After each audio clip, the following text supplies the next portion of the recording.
Hi Aries, welcome back. I already meditated and pulled the cards as a way of saving time because I'm finding that these readings are really taking a long time and I just want to really get into things. This is going to be reflective of the sister video, which is the first 2 weeks of June. So if you haven't checked that out, just watch like the first 9 or 10 minutes just to get a lay of the land for what we're doing here. But what I did was I pulled cards representing the houses that are going to be hitting you guys, which is the 10th house, the 4th, the 3rd, and the 9th house in this upcoming eclipse that we're having. And we're actually in the energy of it already. And you'll have that further explained if you check out the first few minutes of that beginning of June video. But I really want to just get right into this, guys. So let's get into talking about this 10th house energy for you, which is all about social status, friends, circles, feeling in the world at large. Okay, this house is at the top of the zodiac and it represents reputation and standing. This is a Capricorn and Saturn energy, and Capricorn is all about just putting in the really diligent and concentrated effort on moving life forward, right? And this really does require you to tell the truth and be very honest in order to have the outcome that you're looking for sure in this, because there's a lot of karma involved in this. But this is about becoming noticed and recognized. Well, at the same time, it's about layers of illusion being removed where, where you're kind of really stripping yourself down to show the real you. And this is really going to serve you in your career when you're really allowing your true, authentic self to be seen. And this is all about you getting back what you put out, okay? And Saturn plays a role in that, meaning that this energy can represent like, Saturn's like a reaper in this house. Like you reap what you sow in a good way, right? You get back what you give. So in essence, this is the primary house of fame and legacy and what you will become known for in your life. No matter how simple, but it's what you're going to be known for. And it's the house of success and failure, and truth and honesty are going to decide on the direction of things. So let's see what the cards say. Okay, so the first card we have is the trine, which is all about flow, okay? And a trine just means that planets are close, within about 7 to 8 degrees of each other, that are 4 signs apart in the same element. So for example, you guys are Aries, which is a fire sign.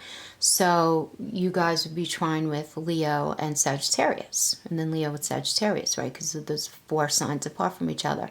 But these, in a trine, the planets simply love each other.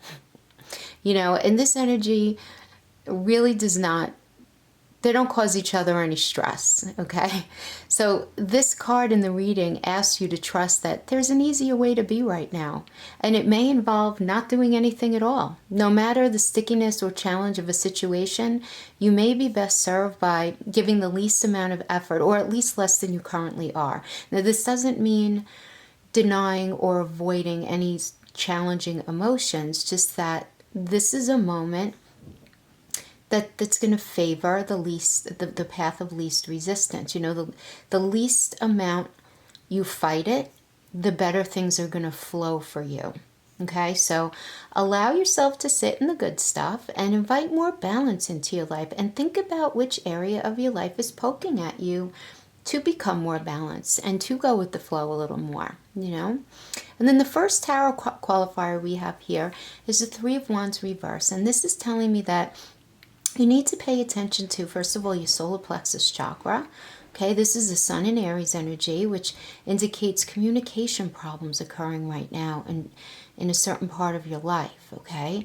Plans being delayed, and those of you in relationships can be finding it really hard to express yourself right now, and where you're feeling a challenge in feeling understood and actually understanding what others are really saying. So these misunderstandings can make you feel needlessly isolated. So if this applies to you, try not to be too frustrated during this influence, okay? Just try to go at a little bit of a slower pace, as the trine indicates.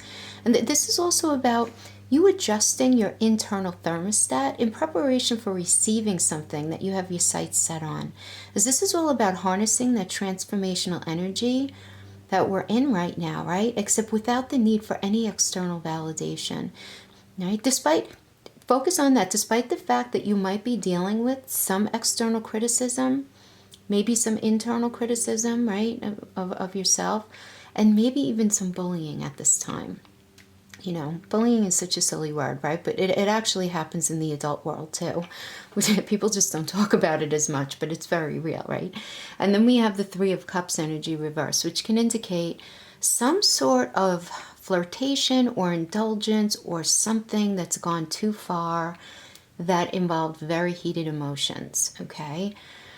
And this indicates feeling distant and not having a meeting of the minds with someone in your world right now. Someone close may be overly opinionated and egotistical, or someone who you're dealing with in this 10th house energy. This can indicate a disconnection of support from certain people in your life. And for many of you, this can also indicate a high degree of procrastination. This also speaks of a codependent relationship. So this energy is something that just needs to be acknowledged if this resonates with you, so that the change can happen in the way that it's wanting to.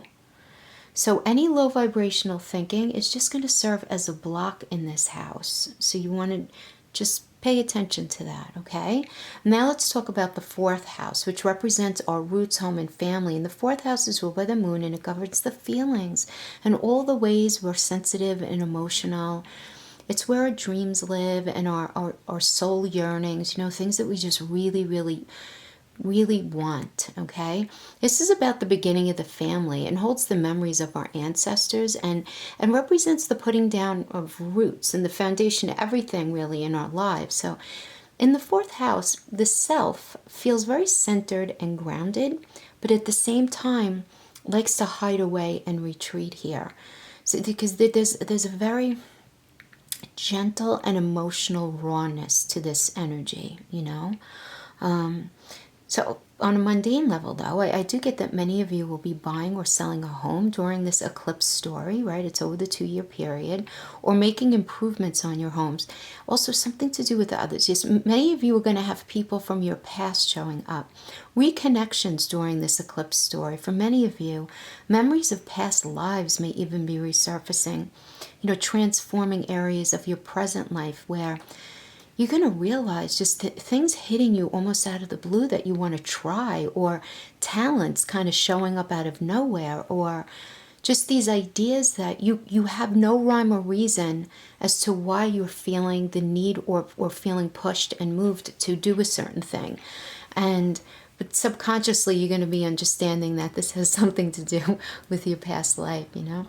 But yeah, many of you guys are going to be reconnecting with someone from your past. That's for sure. So, you know, do with that whatever you feel is best, you know, whatever your heart tells you with that one. And at the same time, many of you guys are going to be digging up some really fascinating news about your family or ancestry, which is really cool. But regardless of how this specifically is going to be hitting you, this energy is asking for you to recognize who you are in secret and how you hide and where you hide and what's going on in your life that you're struggling with facing directly, because that's coming through very strong. And right now, even if you can't do anything about it, simply being aware of it makes all the difference. And that will end up evolving and showing itself how beneficial that is. Okay. And then we have the semi-sextile transit qualifier, which means allowing. You know, the semi-sextile means the planets are at a close degree within an orb of around 7 to 8 degrees, and they're one sign apart. So it's like you with Taurus. Okay, that's what that is. But this is a very subtle energy with something to pay attention to. That this is simply asking you to pay attention to all the levels that you are at right now, considering the areas of love and anger and what you like and what you dislike, because this is about embracing the idea that there are many ways to be, and that growing and shifting should not be an all or nothing thing, now or never kind of thing. So it's just really kind of the energy here is asking you to take stock of what do these things even mean? It's like, what does love mean to you? What prompts you to get really angry? What do you like and why do you like it? And maybe did you start to dislike things that you liked at one time? This energy is asking for you to just be pensive about that right now. And then we have the Hermit reverse energy. And this is really about our gut instincts here, guys. This is the third chakra energy.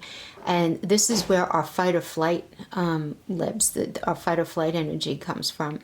So with this Hermit energy reverse, you may be feeling alone and unsupported right now. However, you know, with the reverse, this does typically indicate that that's more than an attitude rather than a reality. So it's worth asking yourself if you're avoiding any help at this time.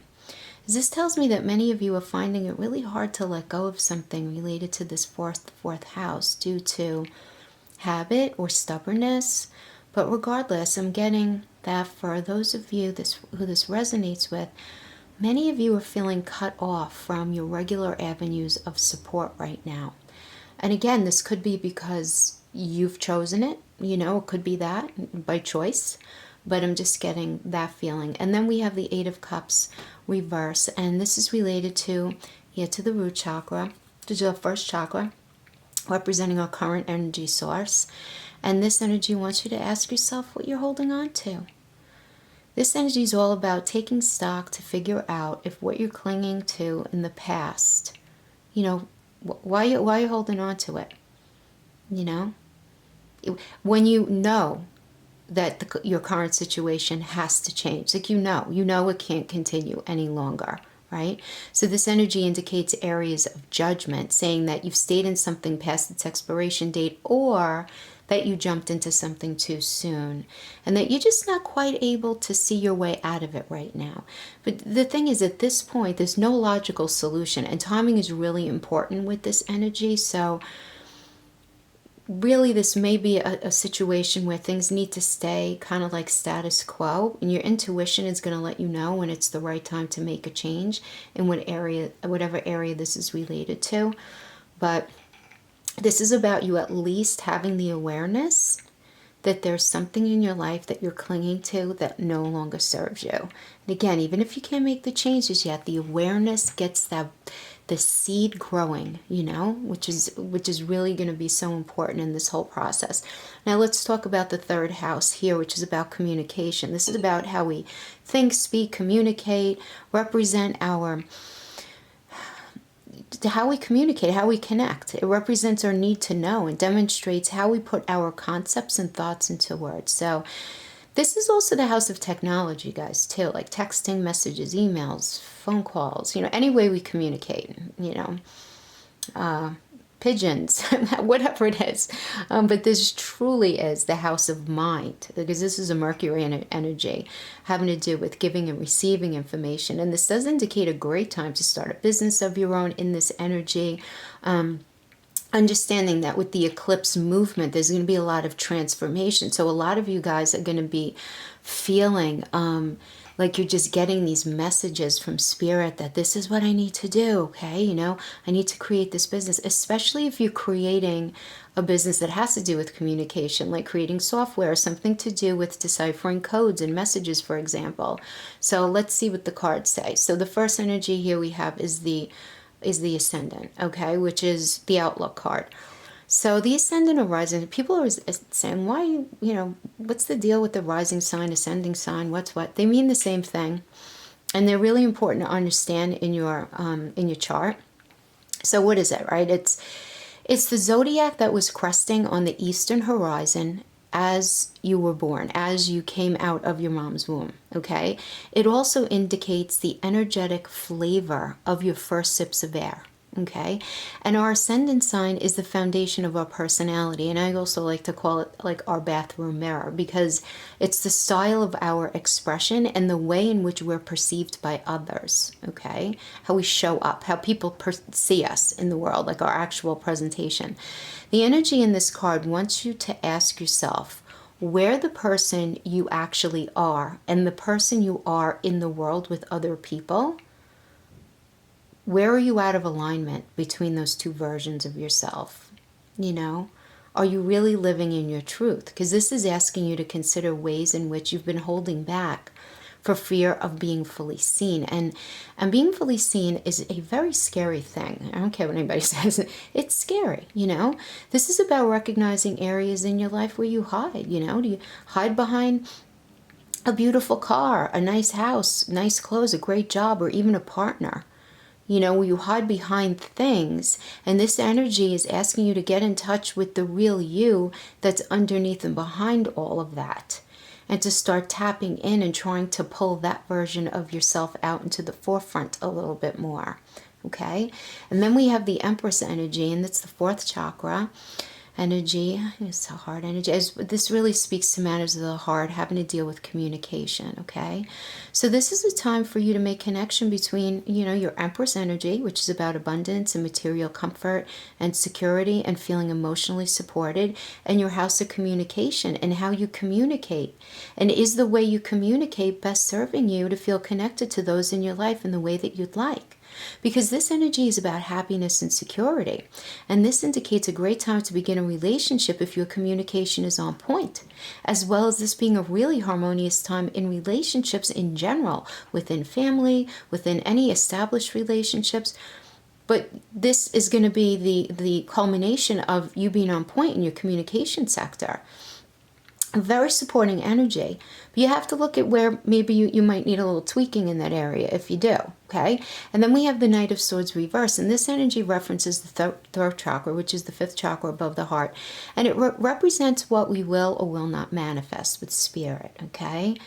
So this reversal indicates to me a very stressful situation blown out of control or proportion, as an individual thrives on drama, but somebody who lacks the courage to take control. And this card also tells me that you may be feeling let down by someone you thought was really reliable, who you trusted. And this is a person with a very big personality who has lots to say with little substance, and is very strong at deflection and denying, the kind of person who never does anything wrong. So Aries, I don't know, I'm getting that this third house of communication is going to be ushering in a lot of change as you work on creating a healthier environment within your communication sector. And people who are not able to communicate in a respectful and healthy way are not going to stick around, because you're not going to allow this in your life anymore. You're just not going to be having it. You're just not, right? And now let's talk about the ninth house, which is about philosophies and beliefs, as well as your level of faith. So this is the house position for Sagittarius, and it's ruled by Jupiter, which is the planet of openness and expansion. And this is the house of travel and your philosophical beliefs of the world and religion, your belief system. This is destiny, fate, and karma will definitely come into play here, as well as how you view what God may or may not be, and whatever that means to you. This is very much a higher-minded house that many of you are going to be feeling some significant changes in. So besides reconsidering your global views about life and all that means, this is also a time to consider your future plans in a very broad way, the broadest of terms, okay, as you rethink the path of your life. And for many of you are going to feel a bit disconnected from your close friends and family during this transition, which is perfectly healthy and natural. It really is, because this is kind of like a global perspective that you really kind of need to be in your space about figuring out what's best for you, And then the first card up for clarification here is Pluto transformation. So in regular tarot, this is the equivalent of the Judgment card, which is a Scorpio energy. And transformation is good, so don't let that scare you, because this energy asks for you to be ready to deal with a treasure that's disguised right now as a loss. Because here, something is being stripped away and purged and wiped out of your life to pave the way for something absolutely beautiful to grow. But first you need to grieve what's leaving, and you really need to sit inside that sensation of healing, Aries. Because unfortunately, guys, there's no way to dress up a psychological death. I wish there was, But you take the time that you need and release in whatever way feels good to you. Whatever that means, screaming at the top of your lungs, crying, punching a pillow, working out, talking things over with people who love you. And just know that this is entirely necessary to pull you onto a path that you're ultimately meant to be on.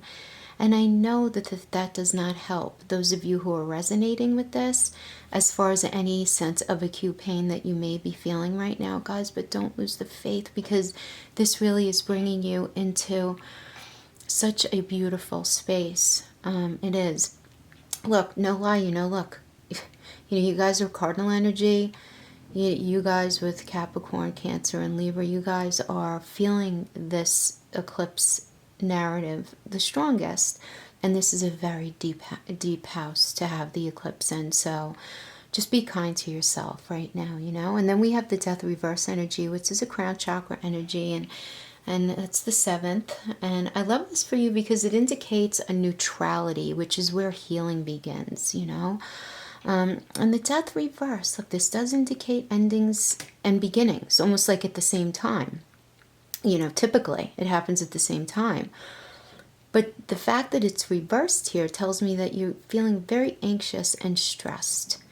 And you're really struggling to understand what's happening rather than just accepting that everything is what it is, But when this energy is reversed, the universe is telling you that there is no way back. And that relationship cannot be amended, and that employer will not change their mind. And this is really about radically accepting the situation and understanding that you have such a beautiful new beginning right in front of you. You have to just go through this. Unfortunately, it's the ebb and flow of life. It just is. We all go through this energy at one point or another.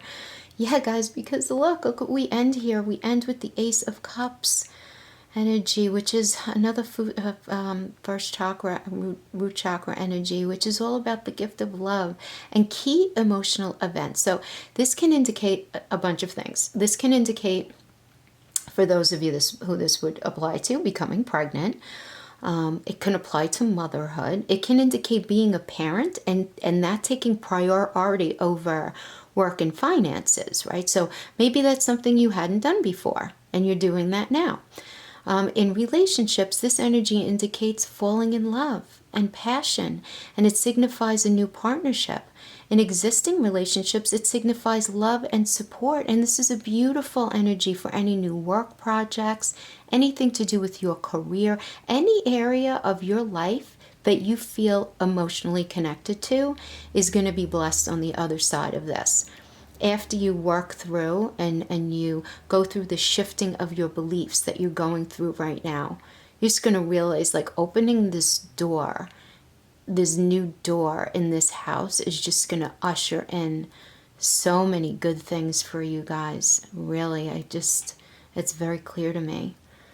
Yeah, this was good stuff, Aries. Good stuff. There's pain involved. There's change, there's transition, but there's so much fantastic stuff. So just hang in there through this. And again, just check out like the first 9 or 10 minutes of the first 2 weeks of June if you haven't watched that, just so that you know, depending on what degree Aries you are, these houses may be hitting you a little differently, but all Aries are going to be feeling it in one way or another. Okay? So you guys take care. Enjoy the last 2 weeks of June, and I'll see you at the start of July. See you next time. Bye-bye.